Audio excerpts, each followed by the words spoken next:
Bueno, muy buenas tardes a todos. Por respeto a quienes han estado puntual, vamos a comenzar. De a poco se van a ir acoplando más personas que están tratando de ingresar. Mi nombre es Virginia Sturzemoun, yo trabajo en el INTA Santa Cruz y en nombre del equipo de trabajo queremos agradecerle su participación y también su interés en este ciclo de charlas virtuales que comienza hoy. En este ciclo tratará de los avances, de los conocimientos en temas relacionados a la ganadería ovina extensiva en nuestra provincia y también extendido a otras partes de Patagonia. Está enmarcado en un proyecto de INTA que es sobre ganadería sustentable y que involucra toda la región patagónica y está pensado para trabajar con distintos organismos y entes públicos del sector ganadero.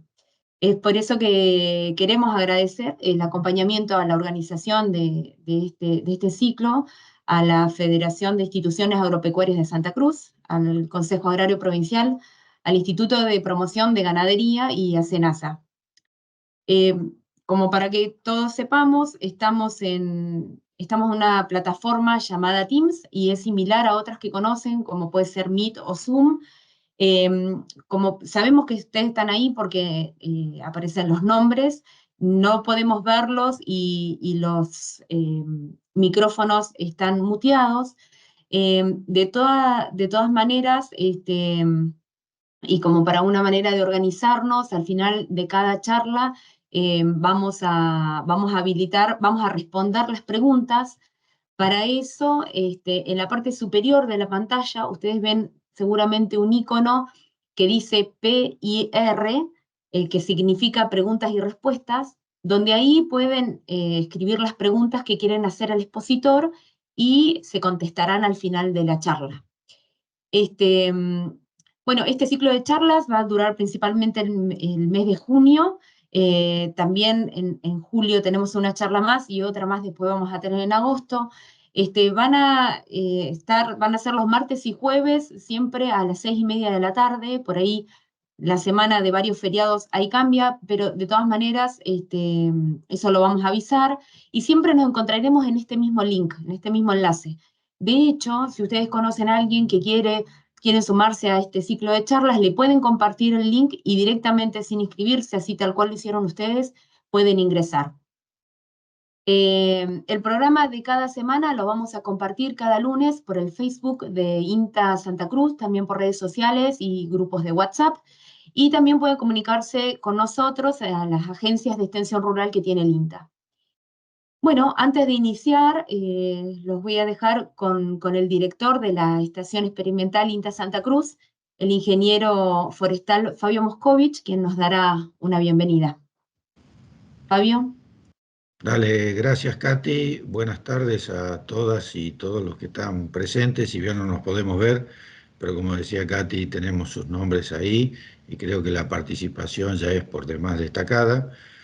Este ciclo de charlas que bueno, se enmarca en este proyecto macrorregional de ganadería de INTA, el objetivo fundamental es transmitirles a ustedes todas las experiencias, datos y recopilaciones que pudimos hacer a través de los años, nuestros técnicos, nuestros profesionales, y nada mejor que volcarlo al sector productivo, que es uno de nuestros socios en todos nuestros trabajos.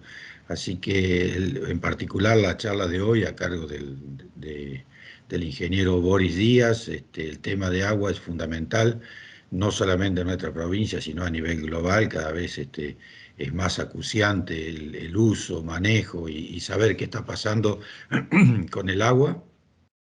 Así que, y también las charlas que tenemos el próximo jueves, que están anunciadas del doctor Peri, con el tema carbono en suelo, que es un tema muy caliente hoy y que está tomando bastante empuje, y del doctor Santiago Toledo, que es microorganismos del suelo también. Son charlas por demás importantes que afectan a toda la producción, sobre todo en nuestra provincia.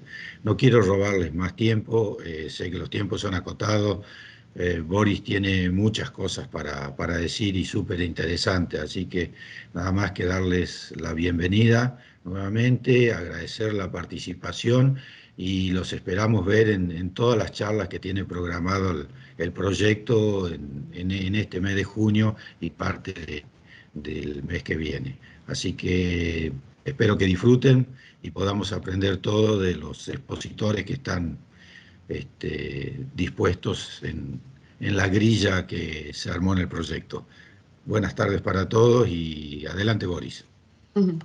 Muchas gracias, Fabio. Boris Díaz es ingeniero forestal, tiene un magíster en manejo integrado de cuencas hidrográficas de la Universidad de La Plata, es integrante del Grupo Forestal Agrícola y de Manejo de Agua del INTA de la Estación Experimental Santa Cruz e investigador de la UMPA. Así que, Boris, te escuchamos muy atentos. Muchas gracias. Bueno, gracias Katy y Fabio por la presentación. Un gusto estar acá, un saludo a todos los participantes. Muy agradecido de haber sido invitado a este ciclo. Espero que les resulte de interés lo que hoy les voy a comentar. Espero que no me odien por algunos panoramas un poco oscuros de lo que me toca explicar, que es la situación del agua, la situación del hidroclima y un poco acerca de los horizontes de lo que se nos puede venir en la provincia en relación con este recurso. Si me permiten, les voy a compartir pantalla.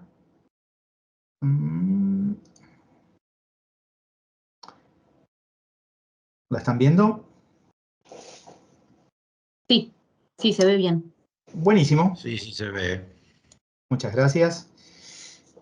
Bueno, como anticipó Fabio, lo que voy a intentar sintetizarles en esta charla es un poco el ejercicio del conocimiento que hemos logrado acumular en estos últimos casi 10 años de trabajo en relación con el agua, en especial la dinámica del agua en superficie y con el clima, teniendo en cuenta que estamos ante tal vez el recurso natural más significativo en una región predominantemente árida y semiárida como es nuestra Patagonia Austral y particularmente Santa Cruz.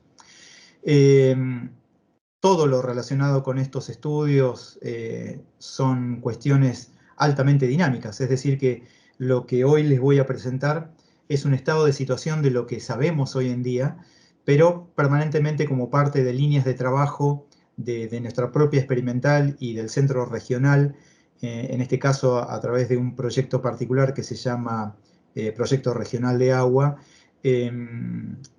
Se trata de líneas que estamos en constante desarrollo. Como muchos de ustedes conocen, nosotros nos encontramos en la porción austral de la Patagonia. Buena parte de lo que le concierne a nuestro clima es la consecuencia de una serie de fenómenos atmosféricos. Algunos de estos probablemente les resulten muy familiares, como el fenómeno Niño-Niña, como los centros anticiclónicos generadores de vientos que atraviesan por nuestra cordillera y luego por nuestra estepa, y que en conjunto son los que terminan por condicionar las características de nuestro clima en general y de la precipitación en particular. Nosotros estamos muy habituados a escuchar fenómenos como el del Niño, pero cuando nos referimos particularmente al clima y a la precipitación, todo lo que nos sucede año a año, estación a estación, es la consecuencia de la interacción de un conjunto de fenómenos. Hay años particulares, como en el que nos encontramos, en el que particularmente tenemos una influencia de vientos que son generados en la Antártida, que recorren el continente y que particularmente a la Patagonia Sur en determinados años nos afecta, generando algunos momentos más bien fríos y particularmente húmedos. Nuestro clima es la consecuencia de todos estos fenómenos que no son estáticos, sino que todos los años van teniendo dinámicas de cambio.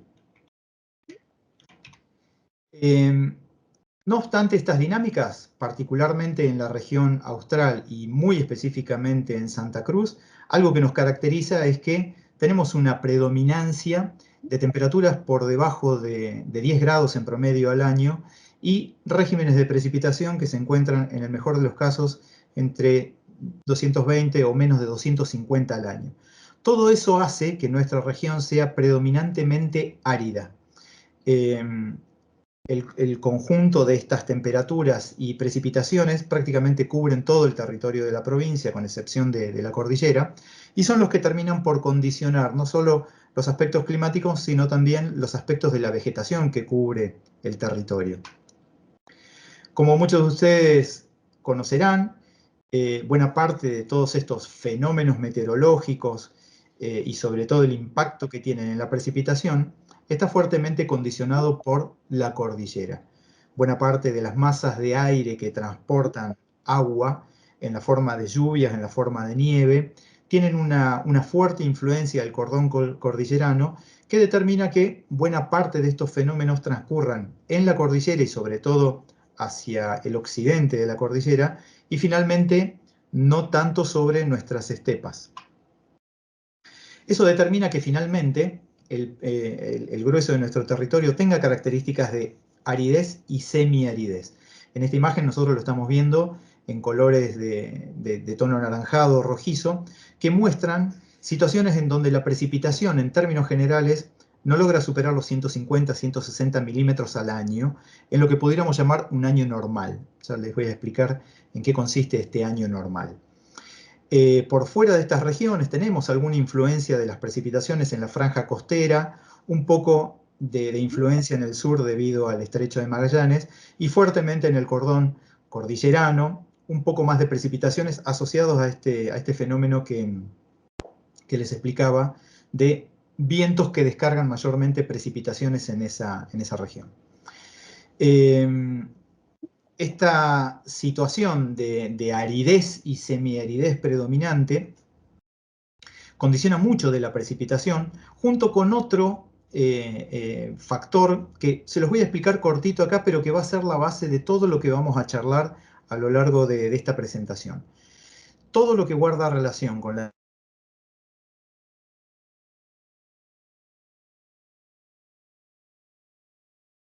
que conocemos como cuencas hidrográficas. Una cuenca hidrográfica no es más que un territorio que está delimitado en superficie de forma tal de que todo lo que suceda con el agua tiene un vínculo entre sí y finalmente condiciona escurrimientos que van a parar a un punto común, bajo, que puede ser un cuerpo de agua, puede ser el mar, puede ser un río. Esto para nosotros es sumamente importante porque todos los procesos naturales,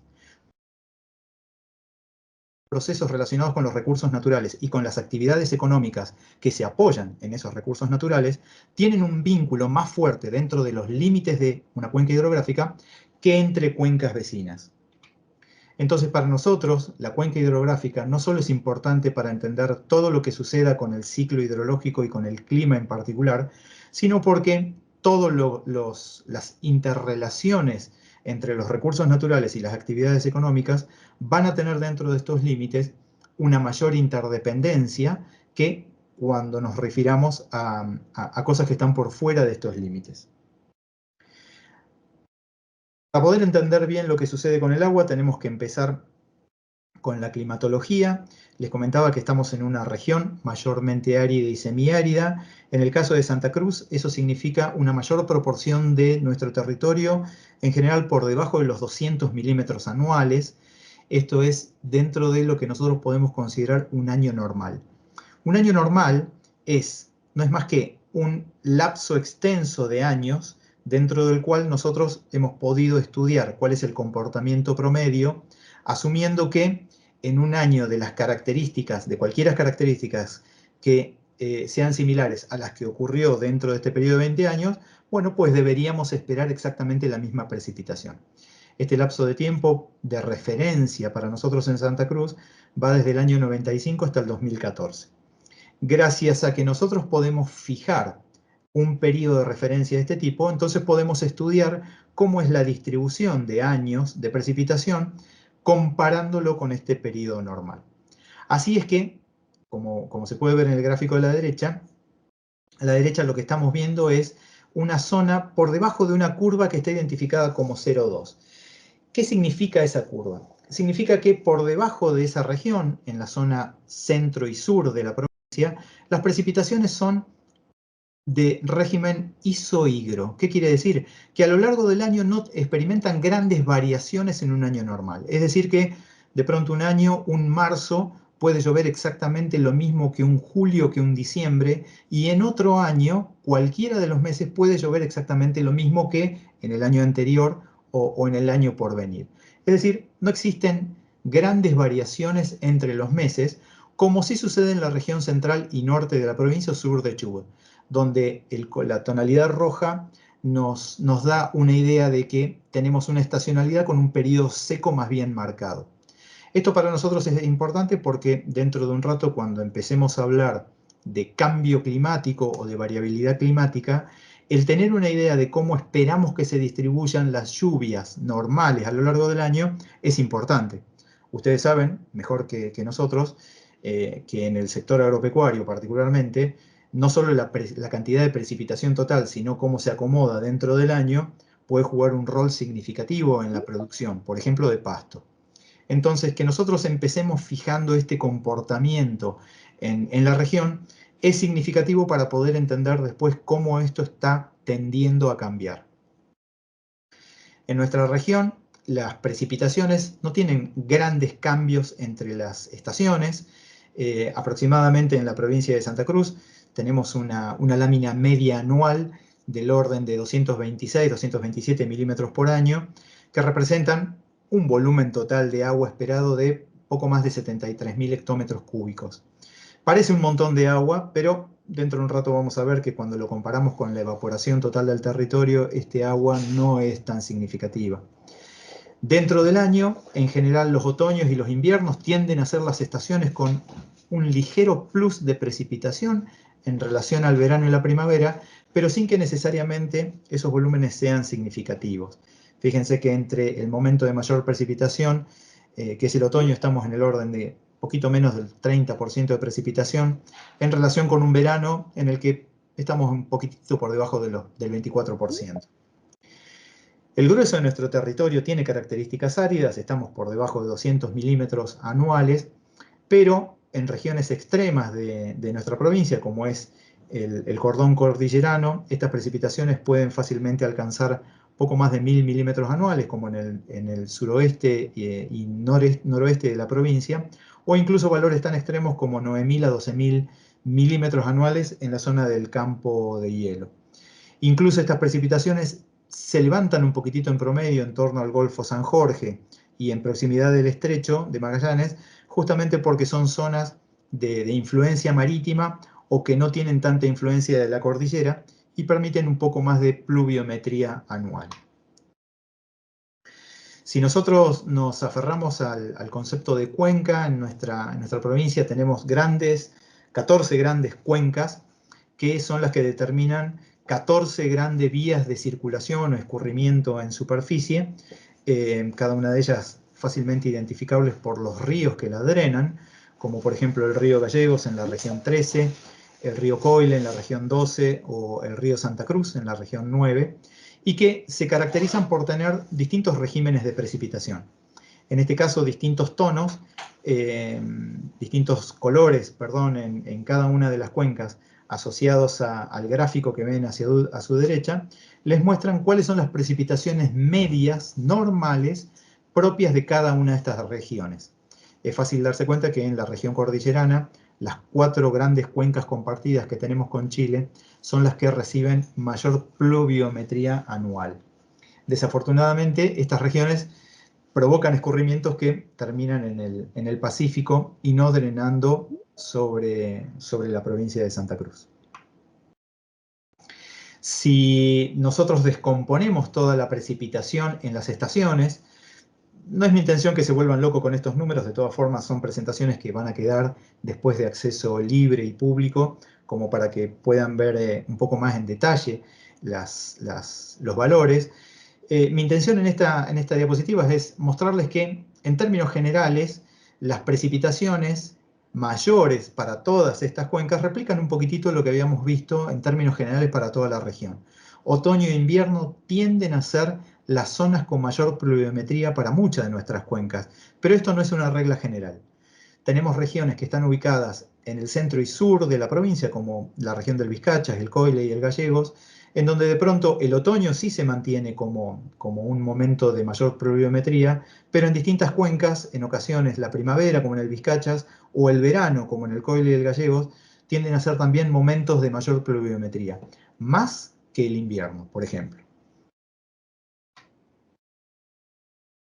Si bien lo que les acabo de comentar es la imagen estática de lo que nosotros podríamos esperar en un año normal, cuando tomamos los últimos 30 años de dinámica de lluvias en nuestra región, lo que podemos ver es lo que se presenta en el gráfico de la derecha. Tenemos de vuelta en barras las láminas promedio que recibe cada cuenca año con año, pero en las barras negras y en las barras blancas lo que tenemos es la variación porcentual hacia la derecha, si es una ganancia positiva, o hacia la izquierda si estamos hablando de una pérdida. Lo que vemos es que las 4 grandes regiones compartidas están incrementando en los últimos 30 años la producción de agua en lluvia, mientras que en el resto de las regiones las tendencias están siendo negativas. Lo que están viendo en las barras es la pérdida porcentual de lámina anual que han ocurrido en los últimos 30 años. Por ejemplo, en la región 5 del Lago Buenos Aires, esa barra que llega hasta menos 20%, significa que en los últimos casi 30 años se ha perdido, es decir, hacia el año 2022, se ha perdido un 20% del agua anual en relación con cómo llovía en el año 1995. Lo que nos muestra esta gráfica es que la tendencia general de la región es a una pérdida de agua en términos de lluvia. Cuando lo vemos en el mapa de la izquierda, las diferentes coloraciones nos están dando una idea de cómo esto se está distribuyendo en el territorio, más allá de la síntesis cuenca por cuenca. Entonces, tonalidades ocre claras nos están dando una idea de porciones del territorio en donde estamos teniendo oscilaciones de precipitación entre más y menos 25%, pero tonos un poquito más oscuros nos dan una idea de caídas porcentuales de precipitación por debajo del 25% en estos últimos 30 años. Esta tendencia no está generalizada en el territorio. Fíjense que tenemos regiones alrededor de Deseado y en torno al Golfo San Jorge, o en el noroeste de la provincia, en torno a la cuenca del río Simpson, o incluso alrededor de Charles Fort, donde tenemos situaciones de tendencia opuesta. Son proporcionalmente porciones de territorio mucho más pequeñas, en realidad, en relación al resto de la región, pero que nos permiten ver que las tendencias no son ni de la misma magnitud ni necesariamente del mismo signo. Esto anticipadamente nos puede llevar a la conclusión de que no podemos ver a todo el territorio de la misma manera al momento de interpretar qué está sucediendo con las precipitaciones y cómo esto puede tener algún tipo de impacto en la producción agropecuaria. Bien, si nosotros nos concentramos estrictamente en el territorio de Santa Cruz,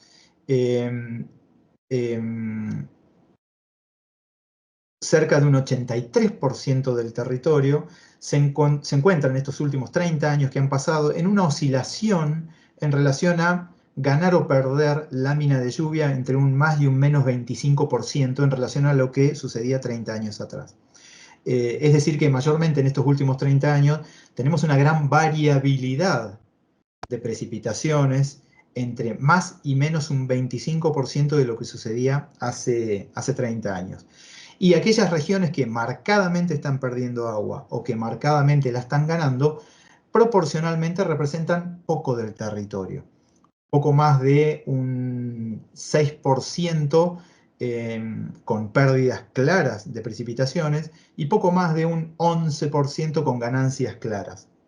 Ahora, sin embargo, cuando yo me quiero concentrar estrictamente en lo que sea tendencias negativas, resulta que un 67% de la provincia tiene una tendencia de algún tipo negativo y tan solo un 33% está experimentando algún tipo de ganancia de precipitación. Ahora, que esté experimentando algún tipo de ganancia no significa que necesariamente todo esto se está volviendo más húmedo. ¿Por qué? Porque si volvemos un poco hacia atrás y vemos que el otoño y particularmente el invierno en muchas regiones es la que está experimentando láminas altas, significa, o puede potencialmente significar, ya les voy a explicar por qué potencialmente, puede significar que muchos de estos incrementos anuales de lluvia que estamos teniendo concentrados en esta estación son a expensas de recibir menos nieve dentro de la estación. Recién les mencioné que esto es potencialmente por el hecho de que en nuestra provincia y en buena parte de la región patagónica, lamentablemente no tenemos un historial de monitoreo nivométrico, es decir, no tenemos así como tenemos una gran densidad de estaciones que nos permiten conocer lluvia a lo largo del tiempo, desafortunadamente lo que no tenemos es el registro de la acumulación de nieve año con año, como para saber cuánta agua puede producir esta nieve. Ahora, lo que sí saben los colegas productores es que en los últimos 40 años, la región en particular viene perdiendo mucha de su acumulación de nieve con el año. Y esto se puede ver en distintos indicadores. El espesor total de nieve acumulada dentro de los inviernos, el periodo dentro del invierno con nieve cubriendo el suelo, o la cantidad de agua equivalente que puede producir esa nieve. Todos estos indicadores en los últimos 40 años vienen en retroceso, pero desafortunadamente no tenemos la forma de cuantificarlo. Cuando nosotros analizamos esta dinámica de la nieve en relación con la temperatura, lo que ha sucedido en Santa Cruz es que desde la década del 40 a esta parte nos hemos incrementado en promedio anual un poco más de 1,5 grados de temperatura. Esto ha significado que en estos últimos 80 años, tengamos un periodo libre de helada más extenso dentro del año y temperaturas medias, sobre todo en el invierno, más altas. ¿Qué significa eso? Significa que tenemos menos acumulación de nieve y mucha de esa precipitación que antes era sólida, ahora la tenemos líquida. Como consecuencia de eso, tenemos un incremento en algunas regiones, como en las regiones cordilleranas, de la lámina de lluvia, pero como les decía, es a expensas de la nieve. No significa que la región se esté haciendo más húmeda particularmente. Todo esto tiene un impacto particular en la dinámica de los recursos naturales asociados, porque estamos en una región que ha evolucionado con la acumulación de nieve, y esa nieve, al final del invierno y principios de la primavera, significa un fuerte potencial de acumulación y de recarga de agua en el suelo y en los acuíferos. Si nosotros no tenemos esa recarga estacional y solamente tenemos lluvia que durante la temporada va a parar a los ríos, pues por más que la lámina de lluvia se esté incrementando a lo largo del año, el balance hídrico nos va a dar cada vez más deficitario. Porque aunque tenemos más agua como lámina, tenemos más escurrimiento que se pierde y menos agua que recarga al sustrato como para sostener a la vegetación en el arranque de la estación seca. Casi 3/4 partes del territorio, o 2/3 partes, están con una tendencia negativa en los últimos 30 años, y 1/3 parte del territorio está en este proceso de tendencias positivas, pero que podemos asumir que son expensas de recibir cada vez menos nieve, y no como una consecuencia de que el territorio está recibiendo más agua. Todo esto nos lleva a que el promedio regional en los últimos 30 años sea de aproximadamente casi un 2,5 de pérdida anual de agua en concepto de lluvia, en términos generales, ¿sí? Salvando las particularidades de cada cuenca. Cuando nosotros analizamos cuenca a cuenca, lo que vemos es, en este gráfico tenemos distribuidas los cambios porcentuales de precipitación en los últimos 30 años. Si ven tonos ocre o sobre todo claros, significan tendencias negativas suaves. Si vamos a los tonos rojos, tenemos tendencias negativas fuertes, es decir, caídas drásticas en la oferta de lluvia para una estación particular en los últimos 30 años. La primera columna representa el total anual, y después tenemos verano, otoño, invierno y primavera. Lo que vemos es que, en general, para el grueso de las cuencas hidrográficas de nuestra provincia, la tendencia general, salvando las cuencas de montaña, es de valores negativos relativamente moderados, con algunas excepciones, como por ejemplo la porción sur de la cuenca del río Chubut, o la cuenca del río Gallegos, que son las que, o la del lago Buenos Aires, que son las que vienen perdiendo una tasa ligeramente más significativa en valores anuales, pero pueden ver que en general invierno, primavera tienen valores mayormente o predominantemente negativos, a la vez que los veranos están empezando a experimentar también algunos cambios más bien positivos. Esto en los últimos 10 a 15 años en regiones como al sur del río Santa Cruz, o en el caso particular de la región de la meseta central, el río Deseado y la planicie central, se ha visto en forma exagerada, si se quiere, pero haciendo una pequeña salvedad.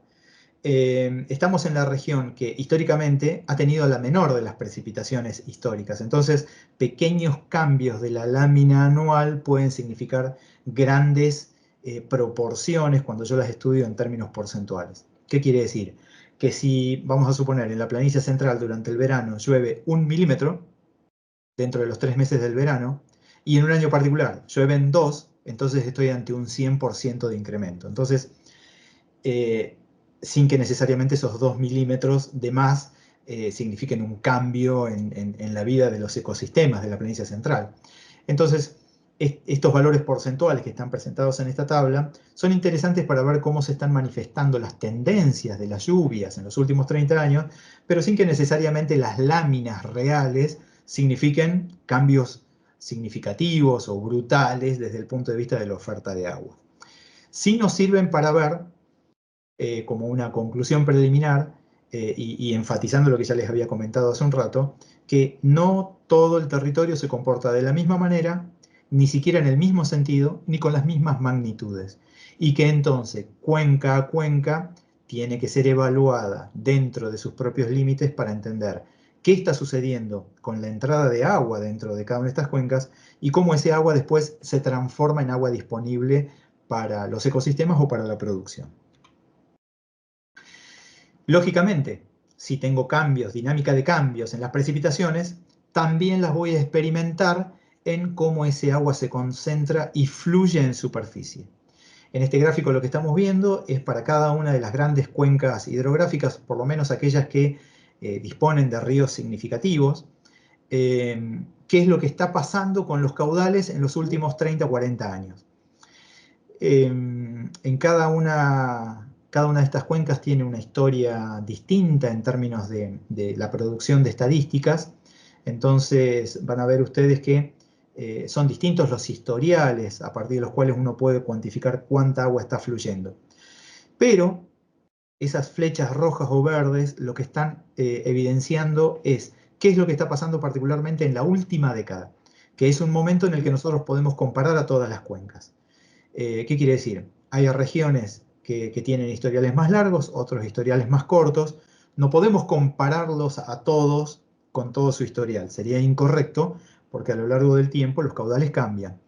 Entonces, lo que ustedes van a ver en las flechitas son cómo se están comportando los ríos en los últimos 10 años.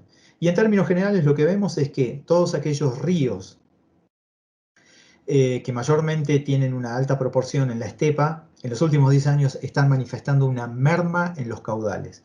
Es decir, estamos teniendo menos caudales que en el promedio de los últimos 30 a 40 años, con la excepción de regiones como la región 5, que es el lago Buenos Aires, la región 11, que es el Vizcacha para nosotros, Río Serrano para Chile, o la región 9, que es la del río Santa Cruz, con un gran desarrollo sobre la zona cordillerana, con agua que proviene del campo de hielo, que son las únicas que están incrementando sus caudales. Incrementan sus caudales de vuelta en zonas en donde se está derritiendo más nieve y hielo y no necesariamente produciendo más agua. Lo que estamos viendo en esto es que, así como estamos viendo las tendencias en una caída en la producción de agua por lluvia cada año, también estamos empezando a ver ahora un correlato en una caída significativa de la oferta de agua en los cursos de superficie. De todas formas, acá necesitamos hacer una salvedad. Estos datos, todos estos números que le estamos ofreciendo en este momento, se trata de la estadística ofrecida en cada estación de caudales. Cada uno de esos puntos anaranjados que ustedes ven son para cada una de las regiones hidrográficas de nuestro territorio, lugares donde, o bien por la provincia, o bien por la nación, o bien por la Autoridad de Agua de Chile, nosotros podemos contar con estadística de caudales. Ahora, en cada uno de estos puntos, no solo está circulando el agua que naturalmente ofrece la región, sino que también tenemos como consecuencia el total de agua que cada región extrae para hacer uso. Es decir que en cada uno de estos puntos de control, que para nosotros es una sección de control de caudales, lo que nosotros estamos viendo en términos de números es la consecuencia de lo que anualmente produce la cuenca y escurre, pero también es la consecuencia de lo que todos los años el conjunto de los sectores productivos o las poblaciones extraen en un uso que nosotros denominamos consuntivo, es decir, se extrae para no devolverse al curso. Algo que está sucediendo en los últimos 30, 40 años es que producto de esta dinámica en la que cada vez llueve menos, cada vez nieva menos, cada vez se recarga menos el suelo, pues lo que está sucediendo con toda lógica es que se viene incrementando exponencialmente la tasa de extracción, sea para la industria, sea para el consumo poblacional o sea para la producción agropecuaria. No es el objetivo de esta charla y no llegamos a tanto, es materia de estudio actualmente en nuestra experimental. Se está tratando de cuantificar el significado de esas extracciones, pero que sabemos que en los últimos 30 o 40 años han crecido exponencialmente. Es decir que cuando nosotros estamos viendo estas flechitas de tendencias rojas negativas, lo que estamos viendo es no solo una región que produce cada vez menos agua, sino que lo que estamos viendo es cada vez una mayor tasa de extracción para abastecer algún circuito productivo o el consumo poblacional. Todo esto repercute de alguna manera también en la oferta de nieve y coberturas de glaciares, de las cuales en nuestra provincia muchos de los cursos que corren sobre la Patagonia se alimentan de la fusión de este hielo. Santa Cruz particularmente tiene una de las coberturas de glaciares más ricas del país, no particularmente en el número, pero sí en la cantidad de masas englasadas. Como muchos de ustedes conocerán, nuestros hielos están en franco retroceso y eso significa una alteración de la producción de agua también dentro de los regímenes de los ríos a los cuales se alimentan. De hecho, un factor que estamos viendo en los últimos años es que como hay mayor temperatura media, pues durante los inviernos, ríos que habitualmente tendían a tener una baja en sus caudales, ahora tienden a tener una mayor oferta de caudales, y durante los veranos, que uno esperaría los picos de hidrograma o el pico de la oferta de caudales, en los últimos años tienden a incrementarse. Es decir que todo lo que estamos estudiando a nivel de ciclo hidrológico no solo tiene una repercusión directa en la oferta de agua en los ríos, sino que también la está experimentando en la oferta de glaciares. Y basta con recorrer un poco de la bibliografía que se ha generado en los últimos años. Los volúmenes de hielo perdido en los últimos tiempos tiende a mantenerse en una tasa bastante alta y constante, por lo menos desde que se tienen ejercicios de cuantificación. Estos son valores de referencia simplemente en términos de kilómetros cúbicos de hielo perdido año con año. ¿Qué significa? No significa que dejó de producirse nieve o dejó de producirse hielo. Lo que significa es que la tasa de pérdida es mucho mayor que la tasa de ganancia, lo que permite entender que todos nuestros glaciares estén en retroceso, a mayor o menor velocidad. Y finalmente también todo esto tiene un impacto en cómo es la dinámica de los cuerpos de agua. muchos de estos cuerpos de agua son importantes porque dentro de la estación seca son fuentes de agua para la producción, sobre todo para la bebida animal. Así como los cursos de agua son interesantes potenciales para la extracción, para algunas producciones como la piscicultura en continente o la irrigación, las aguadas, las lagunas, los lagos son no solo interesantes en algunos casos cuando son permanentes para el riego, sino sobre todo para la bebida, el abrevado animal, muy especialmente cuando estamos en una estación seca y en donde empiezan a escasear otras fuentes de agua. En nuestro territorio tenemos un desbalance importante en la cantidad en la superficie total disponible de agua de este tipo. Somos una región árida y semiárida, no tenemos un desarrollo equilibrado de estas distribuciones de cuerpos, mayormente las tenemos concentradas en la cordillera, y en general no siempre de carácter permanente. Tenemos una gran cantidad de nuestras aguas que son de tipo transitorio o efímeros, es decir, tienen una vida bastante corta dentro del año, con superficies totales bastante significativas, como por ejemplo, fíjense, los cuerpos efímeros de agua son los que eventualmente no logran llegar a poco más de 2 meses de vida a lo largo del año. Tenemos casi 1.400 kilómetros cuadrados de este tipo de cuerpos, y el hecho de que nosotros veamos una caída significativa en la oferta de agua de lluvia, en la oferta de agua de nieve, significa que estos cuerpos tienden a tener una dinámica de cambio muy importante. Tan importante que los cuerpos de agua que tienen vidas efímeras o transitorias están empezando a experimentar en los últimos años una relativa desaparición. En este caso les voy a contar un ejemplo de números solamente en la región central, la región del río Chico y Chalía, en donde hemos avanzado un poquitito más que en el resto de la provincia en el análisis de esta situación, y donde lo que caracteriza a esta región es el marcado déficit hídrico. Es una región en donde en términos promedio oscilamos de los 150 a 250 milímetros anuales, pero donde la evapotranspiración potencial anual en general está por arriba de los 600 y hasta 900 milímetros. Es decir, estamos ante una región predominantemente árida.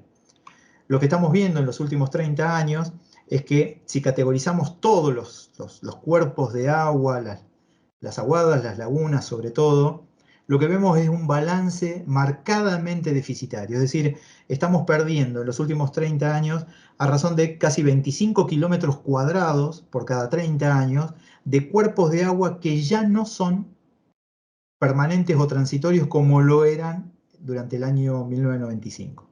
Es decir que estamos ante una tasa de caída de un 8% en términos de 3 décadas, en donde particularmente los cuerpos de agua más bien intermitentes o efímeros son los que están tendiendo a la desaparición. Incluso los grandes cuerpos de agua, como en este caso, estas son curvas en el lago Strobel, donde hace ya varios años que tenemos un monitoreo continuo para ver qué es lo que está sucediendo con cuerpos de agua que tienen una alimentación básicamente dependiente de la nieve y de la lluvia, y lo que vemos es que la tasa de pérdida de agua es salvaje en los últimos años.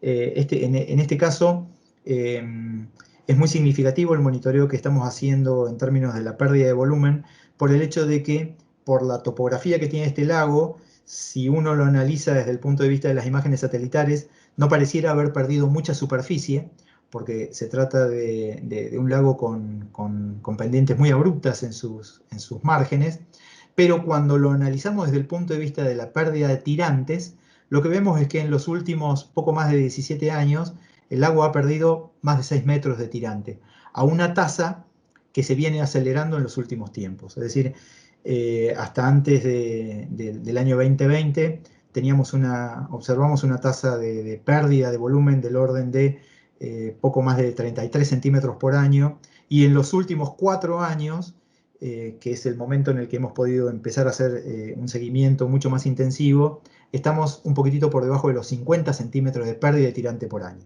Es decir, esto nos lleva a la conclusión de que incluso en regiones altas como la meseta del Strobel, donde estamos teniendo una mayor precipitación y una mayor cobertura de nieve que en el resto del territorio, que es más seco, aún así estamos teniendo tasas de pérdida de agua muy, muy altas, lo cual termina siendo indicativo de lo que nos espera en el resto del territorio, que es de características más secas. Inevitablemente todo esto nos lleva a que cada vez con mayor recurrencia el sector agropecuario acuse el impacto de esta situación y nos enfrentemos a escenarios en los cuales las emergencias hídricas son cada vez más necesarias o son cada vez más recurrentes. En este caso les dejo una definición de una ley que no está en vigencia en la actualidad, pero que nos deja ver o nos permite aproximarnos un poquitito a un concepto con el que vamos a charlar en los últimos minutos de esta reunión.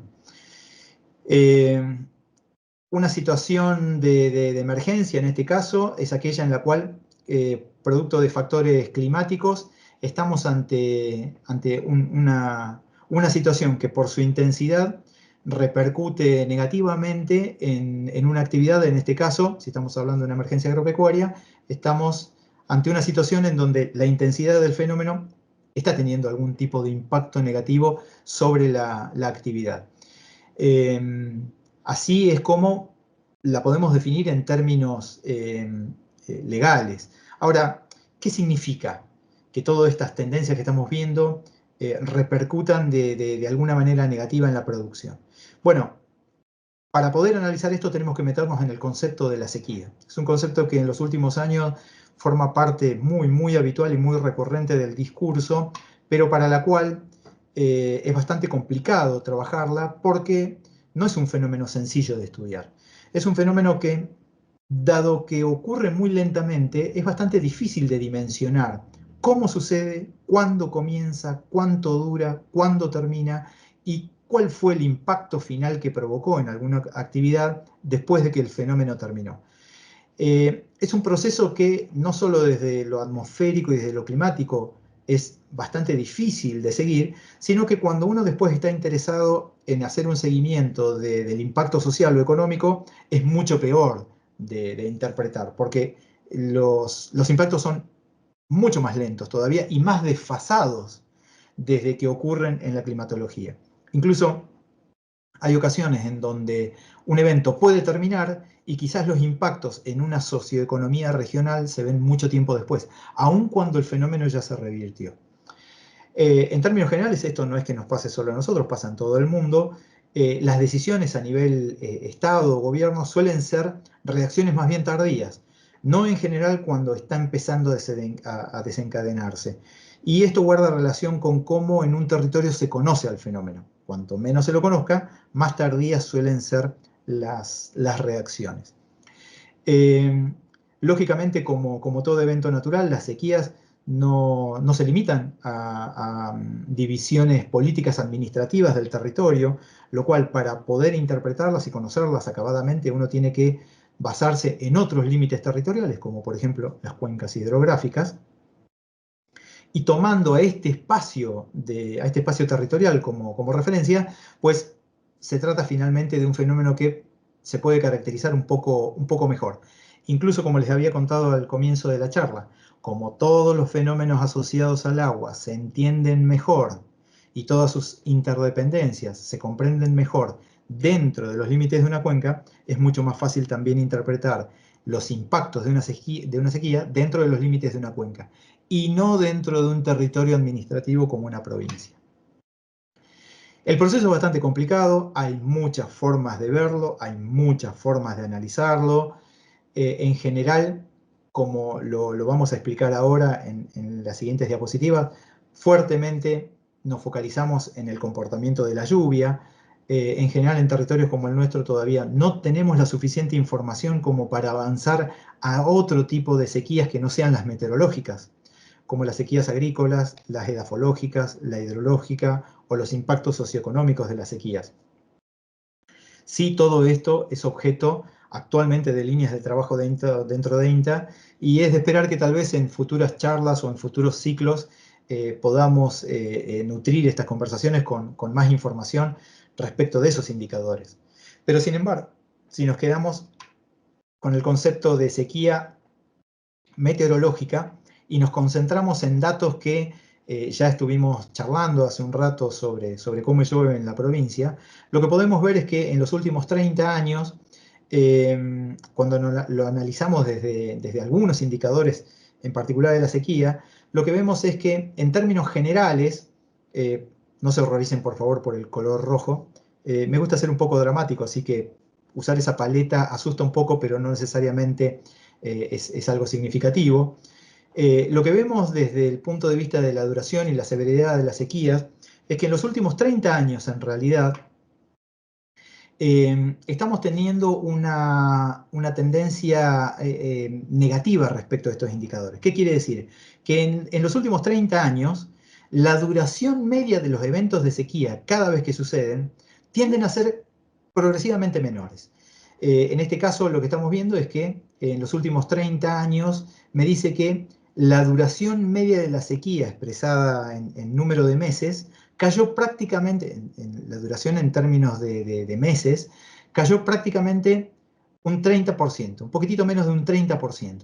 Fíjense que en el primer decenio de 1995-2004, un evento de sequía promedio tendía a durar un poquitito más de 2 meses, hoy dura un poquitito menos de 2 meses. Lo que me está diciendo eso es que en los últimos 30 años la duración media tiende a hacerse más corta cada vez que sucede un evento y la severidad también está disminuyendo. Es decir, cada vez que se declara un evento de sequía, a través de un indicador particular, en este caso se llama SPI3, hay un universo de indicadores, este es uno de los más utilizados, lo que nos está diciendo es que en estos últimos 30 años la severidad media ha tendido a ser progresivamente menor. Pero, lamentablemente, la frecuencia de las sequías viene en incremento. Es decir, en estos últimos 30 años se ha incrementado en un 12% la cantidad de eventos que suceden en cada década. En este caso, cada una de las paletas de colores lo que nos está diciendo es que, por ejemplo, en el gráfico de la izquierda, un color rojo pleno, como en el sudeste de la provincia, en la desembocadura de los ríos Coile y en el extremo oriental de la cuenca del río Gallegos, nos está diciendo que en los últimos 30 años hemos tenido entre 15 y 16 eventos de sequía.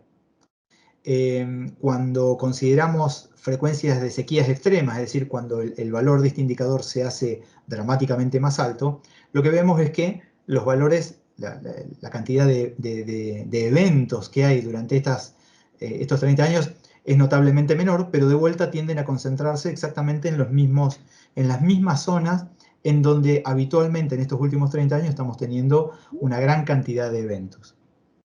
Sin embargo, volvemos a este gráfico, lo que vemos en los últimos 30 años es que la frecuencia de sucesos está tendiendo en términos de lo que sucedió en los últimos 10 años en relación al promedio a ser mayores. Mayor cantidad de eventos, pero de menor duración y de menor severidad. Eso que acabamos de ver nos muestra una tendencia para el corto plazo, es decir, en los últimos 30 años lo que estamos viendo es esta tendencia a estas conclusiones que les acababa de contar, y es lo que nosotros podríamos proyectar de alguna forma para los pocos años por venir. Pero también lo que estamos haciendo es tratar de proyectar en el mediano y en el muy largo plazo, un poco para ir en sintonía con otros esfuerzos que se hacen a nivel nacional y a nivel internacional, en relación con los trabajos del panel intergubernamental de cambio climático, para entender qué es lo que le va a pasar o le puede llegar a pasar a la región en los próximos 50 a 100 años. En este caso, el futuro es bastante más incierto y no se puede hablar de una tendencia clara, sino que se habla de escenarios. Podemos tener escenarios optimistas o escenarios pesimistas.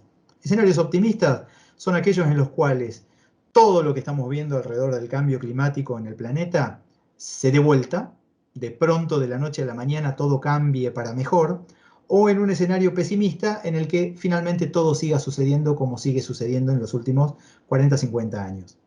Cuando nosotros tomamos estos escenarios, esto es parte de un trabajo que todavía está en desarrollo en nuestra experimental, lo que vemos es que, en términos generales, en estas 3 provincias de Santa Cruz que ven en la parte superior, es lo que esperamos que suceda en los próximos 40, 50 años. Lo que ven en la fila inferior es en los próximos 80 a 100 años.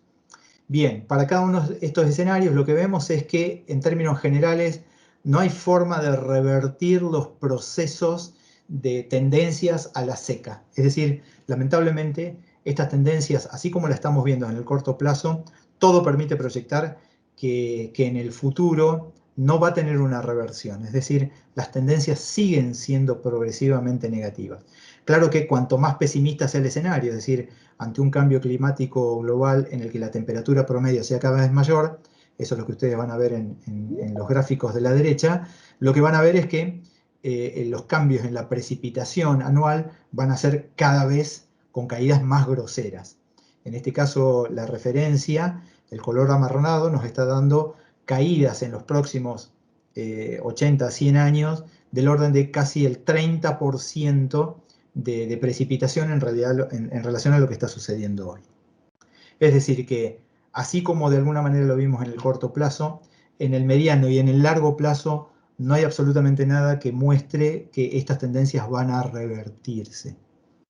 Entonces, a modo de síntesis un poco con lo que venimos analizando, el territorio regional es lo suficientemente heterogéneo, ya lo hemos visto, como para que no podamos asumir que el comportamiento de la lluvia y sobre todo sus tendencias son constantes en toda la provincia.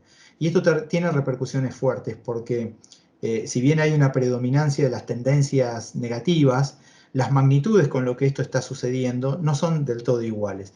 Y eso significa que no podemos asumir a todo el territorio como una sola unidad al momento de tomar decisiones.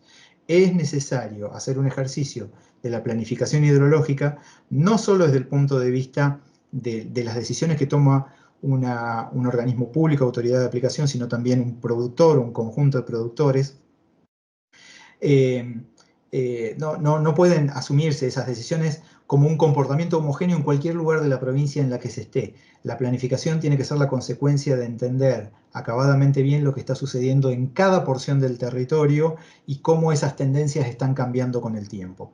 Esto vale no solo para las decisiones actuales, sino para cualquier tipo de escenario futuro, teniendo en cuenta que los de corto plazo son ligeramente más interpretables o pronosticables que lógicamente lo que sucede en el mediano y en el largo plazo. Ahora, de todo esto que hemos analizado, no hay por el momento ninguna correlación posible, evidente, en cómo se están distribuyendo estos fenómenos en el territorio.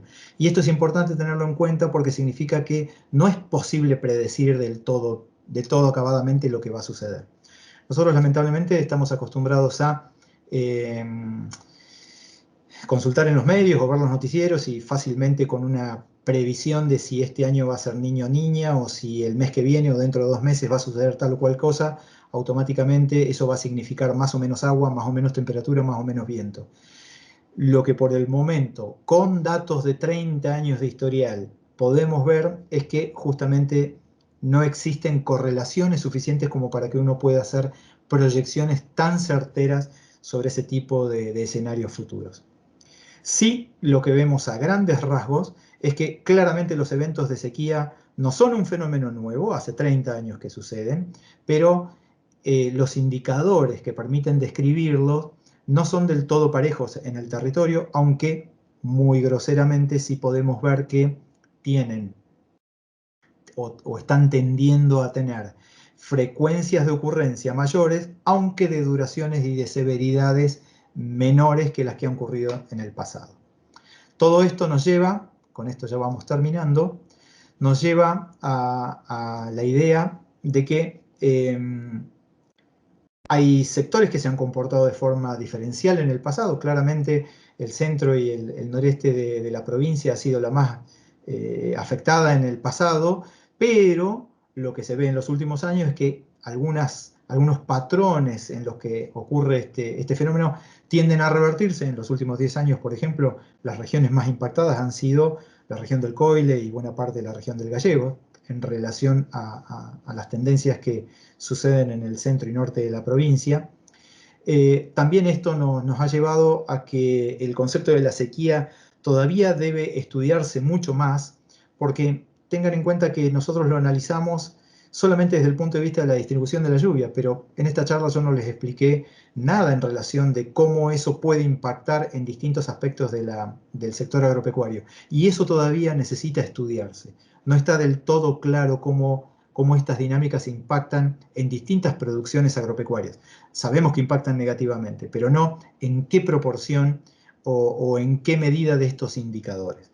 Lo cual nos lleva a que por el momento sea bastante difícil describir la severidad o el significado de estos eventos cuando uno trata de relacionarlo directamente con alguna variable productiva como kilos de carne, kilos de lana, kilos de materia seca de pastizal. Todo esto sabemos que tiene un impacto negativo, aunque no cuantificado, sabemos cuáles son sus tendencias y por el momento son parte de líneas priorizadas de trabajo dentro de nuestra institución, de forma tal de proveer a la brevedad posible de información suficiente como para sustentar tanto decisiones desde los estados como decisiones que le sean de utilidad práctica a nivel predial a los establecimientos agropecuarios.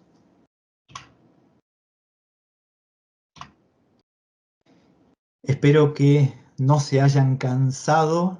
Este es el panorama medianamente actual conocido que tenemos del recurso.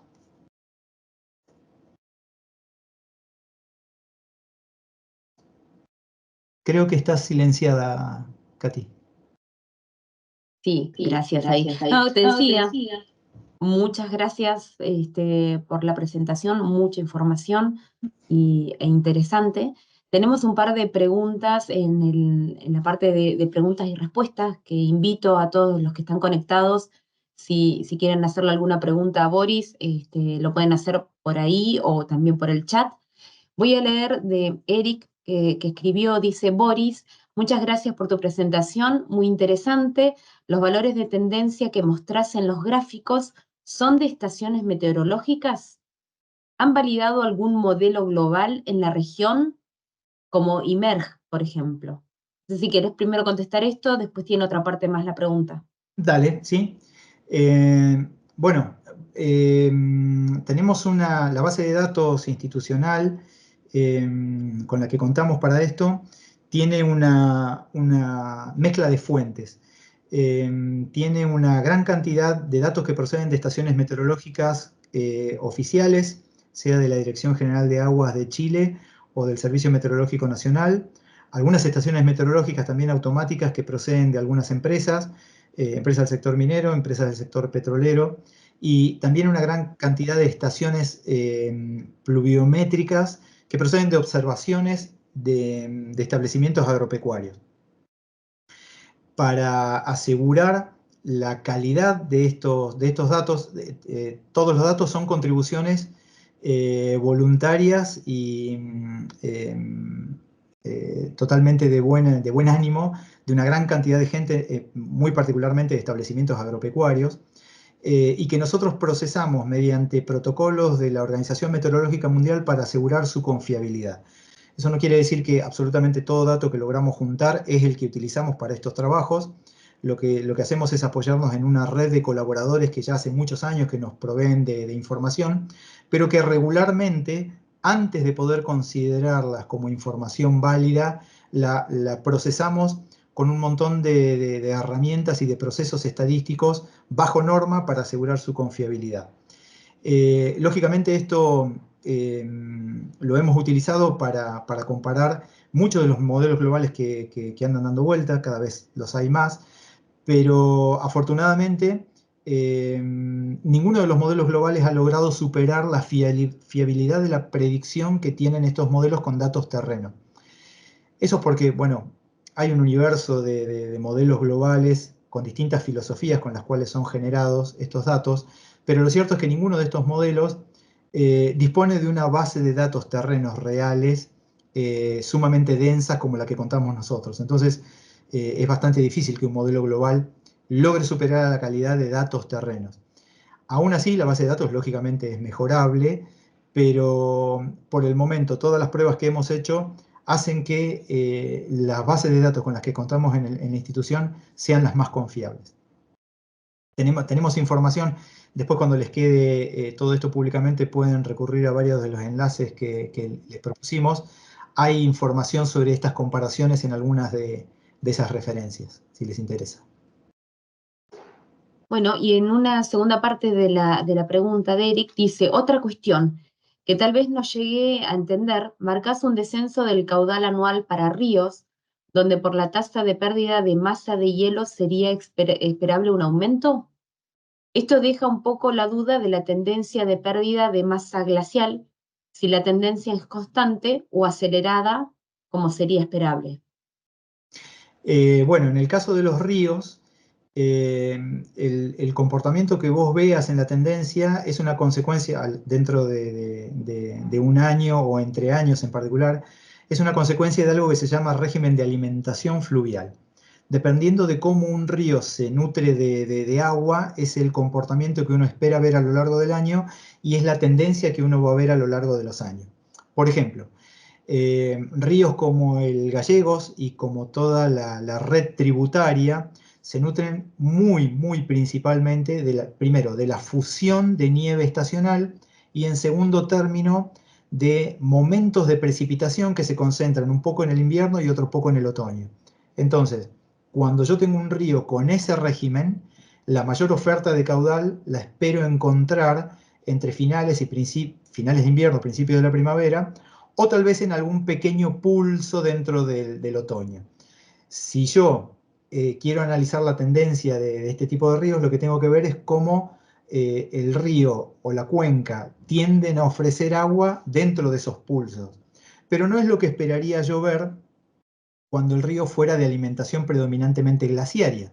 Un río como el Santa Cruz se nutre principalmente de la fusión de hielo glaciario durante el verano. Por eso es que ríos como la Leona o el Santa Cruz crecen entre enero y febrero, el pico del caudal está dentro de ese momento, y durante el invierno ofrecen un caudal mínimo porque son momentos fríos. Está nevando en forma sólida, se está acopiando nieve o hielo, entonces los caudales se desinflan. Ahora, cuando yo veo las tendencias de todo esto, ¿qué ocurre? En los ríos de alimentación nivopluvial, la tendencia es en caída porque tengo menos nieve, tengo menos lluvia, como consecuencia el río escurre menos agua. Ahora, en los de alimentación glaciaria, mientras que yo tenga glaciares en la cuenca y a lo largo del año la temperatura sea más alta, los caudales van a ser de tendencia positiva. ¿Por qué? Porque yo progresivamente voy a tener más temperatura, que va a significar que el balance hídrico sea cada vez más negativo. Es decir, cada vez voy a tener más fusión, más entrega de agua al río y por ende una tendencia creciente de caudales. ¿Hasta cuándo va a suceder eso? Bueno, en una cuenca de alimentación glaciaria, eso sucede hasta que se pierde el último cubo de hielo. Cuando la cuenca perdió por completo sus glaciares, su régimen pasa a ser predominantemente nivopluvial, entonces su tendencia se vuelve negativa. Esto lo que nos marca es la importancia es otro factor que contribuye a este concepto de cuenca que les estuve comentando. Es importante entender cómo región a región las fuentes de agua superficiales se nutren, de qué manera, para poder interpretar de qué forma las tendencias están haciendo que la oferta de agua cambie. Gracias, Boris. Hay otra pregunta de Juan Enrique que dice, ¿cómo repercute la falta de precipitaciones durante el periodo de octubre a mayo, que es donde se empezaron a registrar las primeras precipitaciones de mayor intensidad? Bueno, hay regiones en donde se está viendo esto es parte de la variabilidad climática. En general, cuando escuchamos el concepto de cambio climático, si prendemos un noticiero y vemos qué pasa con el cambio climático en distintos lugares del mundo, vamos a ver que algunas regiones están recibiendo más agua, inundaciones. Otras regiones están recibiendo menos agua, sequías. Otras regiones tienen más nieve, eventos catastróficos de nevada. Y está bien, hasta ahí son efectos del cambio climático en distintos lugares del mundo, cada cual con su sentido y magnitud. Pero hay otro fenómeno asociado al clima, que es la variabilidad climática. Y es esto de que, independientemente de una tendencia, yo empiezo a tener cambios de patrones en la distribución de las cosas dentro del año. Por eso es que hicimos hincapié en cómo se distribuye la lluvia dentro de las estaciones, porque no necesariamente una tendencia me refleja todo alrededor del cambio. Hay cambios de patrones que significan reacomodamientos estacionales sobre cómo se está ofreciendo el agua dentro de una cuenca. Y particularmente hay algunas regiones en las que en los últimos 30 años justamente lo que se está viendo es que momentos históricamente húmedos, esto pasa en la cuenca del río Gallegos, por ejemplo, momentos históricamente húmedos como el otoño, se empiezan a desinflar en pos de momentos relativamente más húmedos como el verano. Pero guarda, acá estamos analizando estadísticas medias mensuales. Eso no quiere decir que todo el verano en la cuenca de Gallegos se volvió húmeda. Hay un momento muy específico entre finales de diciembre y la primera quincena de enero que particularmente acumulan mucha más lluvia que el promedio histórico. Entonces, cuando yo analizo la estación es la que tiene un mayor promedio de lluvia, pero en realidad está concentrada en muy pocos días. Esto desde un punto de vista productivo tiene un buen impacto porque lógicamente favorece una explosión en la oferta de biomasa vegetal en un momento que históricamente es seco, pero no necesariamente porque esa mayor oferta de agua se distribuya pareja dentro de toda la estación de crecimiento, sino que es un pequeño pulso que ayuda a un momento de producción de vegetación, pero muy acotado en el tiempo. Esto se está viendo de otras maneras en otras regiones con reacomodamientos dentro de cada cuenca y que justamente amerita que en cada cuenca se analice en forma separada, ¿no? Claro, está bien, perfecto. Después, Larry te dice, muy buena presentación, Boris. Mi consulta, ¿estas situaciones que comentaste tienen un correlato directo o indirecto con la disponibilidad de agua subterránea? Sí, por supuesto. Toda nuestra región, bueno, en realidad es parte del ciclo hidrológico propio de toda cuenca. Las precipitaciones no solo significan el escurrimiento directo, que es lo que yo veo como la acumulación de agua en los primeros centímetros de un horizonte de suelo y lo que veo escurrir sobre ríos y arroyos y acumularse en lagos y lagunas, sino que alimenta, es lo que denominamos recarga, alimenta a todo un perfil subterráneo dependiendo de la geología de cada cuenca. En situaciones como las que tenemos en nuestra provincia, donde grandes cursos drenan escurrimientos a lo largo después de cruzar toda la estepa, nosotros lo que tenemos son comportamientos variables dentro del año. Por ejemplo, de vuelta voy a mencionar al Gallegos, como puede ser perfectamente el río Chico Central o el Chalía. A lo largo del año los ríos tienen distintos comportamientos, por más que se alimenten de la misma manera. Por ejemplo, el río Gallegos tiene una dinámica de, me voy a volver un poco ñoño, disculpen, voy a usar algunos términos un poquito complicados. A lo largo del año, el río Gallegos y el río Chico tienen un comportamiento que se denomina influente. ¿Qué significa? Que el río se recarga en la cordillera y a medida que recorre toda la estepa, le va entregando agua al acuífero freático. Es decir, va perdiendo caudal a medida que circula por 200, 300 kilómetros de estepa. Eso es un río influente. Hay momentos del año en la que el río se vuelve efluente, es decir, recibe de la freática o de su entorno, recibe agua que le permite mantener o incrementar su caudal. Bueno, lo que estamos viendo, gracias a los estudios que venimos desarrollando en INTA en los últimos 10 años, es que estas dinámicas tienen un impacto directo con lo que sucede en términos de una sequía o un evento seco en un año particular en relación a otros. Ríos que tienen régimen de alimentación predominantemente nivopluviales aseguran su caudal en la estación seca solamente gracias al aporte que el suelo le hace o la freática le hace durante la estación seca. Ríos como el Gallegos, en años que hemos tenido extremadamente secos, en años como el 2015-2016 o el 2020-2021, prácticamente todo lo que ha sucedido, todo lo que ha escurrido en el río entre mediados de la primavera y finales de verano, ha sido pura y exclusivamente al agua que le entrega la freática y que no viene de sus ríos tributarios. Entonces, a modo de síntesis, si bien esto es bastante más complicado dependiendo de cómo es el régimen de alimentación de cada río, ¿no? En síntesis, lo que sucede en un año particular tiene impactos en el futuro, en el mediano y en el largo plazo, pero lo que estamos viendo es que en algunas cuencas tiene un impacto inmediatamente directo dentro del mismo año. Gente. Otra pregunta de Pablo. Dice que estaría bueno que puedan explorar la correlación entre sequías y producción de carne. Normalmente hay caídas importantes de las señaladas y de los kilos de corderos destetados y de la calidad de faena. Sí, bueno, ahí dio en el clavo con algo sumamente crítico, porque, claro, el fenómeno climático es fácil de ver, si se quiere de alguna manera. No fácil de cuantificar, pero fácil de ver. ¿Qué quiere decir? Atravesamos por el invierno, si no nieva nada, termina el invierno y yo puedo decir, este año fue feo, no hubo nieve. Lo puedo ver. Ahora, en términos de las variables productivas, hay otros factores que también entran en juego, pero que son algunos más difíciles de ver. Por ejemplo, yo puedo tener mucha mortalidad ovina, pero no necesariamente voy a poder discriminar con lujo de detalles qué proporción es la que se debe a predación, qué porcentaje se debe a falta de bebida de calidad o a falta de alimento de calidad o a otras circunstancias o a un mal manejo de la hacienda. Esos otros factores de la producción son un poco más difíciles de cuantificar todos por separado. Pero el impacto del clima yo medianamente lo puedo ver, aunque difícilmente lo puedo cuantificar. Entonces, muchas veces se tiende a responsabilizar a uno de los factores con el grueso del significado en términos de los factores productivos.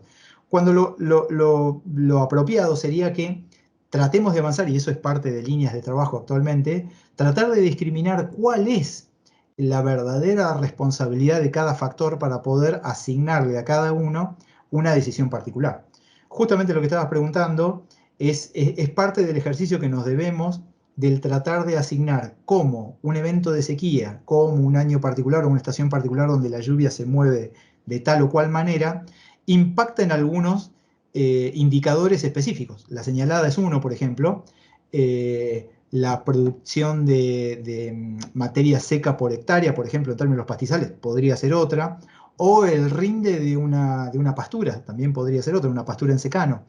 Es decir, lo que nos está faltando para poder terminar de completar el concepto de la sequía y poder hacer un buen seguimiento, es justamente vincular todo esto a distintos indicadores que sean de interés para el sector agropecuario, tanto para la producción animal como para la producción de hortícolas. Excelente. Claro. Excelente, Boris. Bueno, después ahí en el chat, Andrés dice, excelente, Boris. Pablo, muy completo, muchas gracias. Muy linda charla, súper interesante.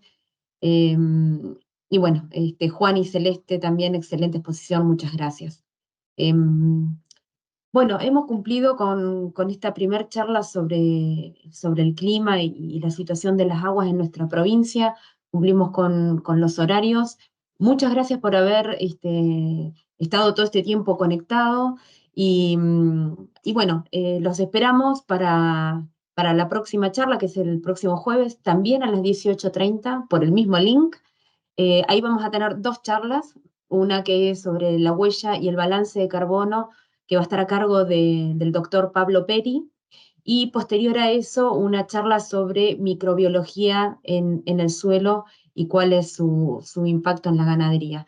Así que los invitamos a que se conecten, los invitamos a que más adelante todas estas charlas que lo han preguntado en el chat van a estar también van a estar en el canal de YouTube de INTA Santa Cruz, así que ahí van a poder acceder. Y bueno, nuevamente muchísimas gracias a todos y especialmente Boris toda la información que nos diste, nos dejaste pensando. Bien, déjame agradecer a la organización, la verdad que la idea, Katy, buenísima, y el impulso que le están dando. Nos debemos estos ejercicios de difusión masiva, porque sinceramente puertas adentro de la institución se hace una enorme cantidad de trabajos. Ojalá el público lo podamos mantener para que puedan ver todo lo que se está haciendo. Y bueno, déjame primero agradecer a todos los asistentes, y ahí, como han visto en los enlaces de contacto, finalmente cualquiera que esté interesado en mayor información, o cualquiera, como los últimos comentarios, están interesados en proponer cuestiones, tengan en cuenta que siempre nos faltan ideas y las ideas son los motores de lo que después transformamos en líneas de trabajo, así que todos bienvenidos. Excelente, buenísimo. Fabio, no sé si querés decir algunas palabras. No, simplemente agradecer a Boris, siempre súper interesante los datos y la charla de él. Y sí, como dijo al principio, es para preocupar un poco todo, pero bueno, es con lo que nos toca vivir y bueno, estamos para buscar soluciones dentro de lo que podemos. Así que gracias también a todos los participantes, que han sido muchos, y se ha mantenido la audiencia durante toda esta hora y media, creo, de charla. Así que muchas gracias y que tengan un buen descanso y los esperamos el jueves, seguramente Perfecto. con otros temas de la misma envergadura e interés para todos. Muchas gracias. Buenas noches. Chau, chau. Chau.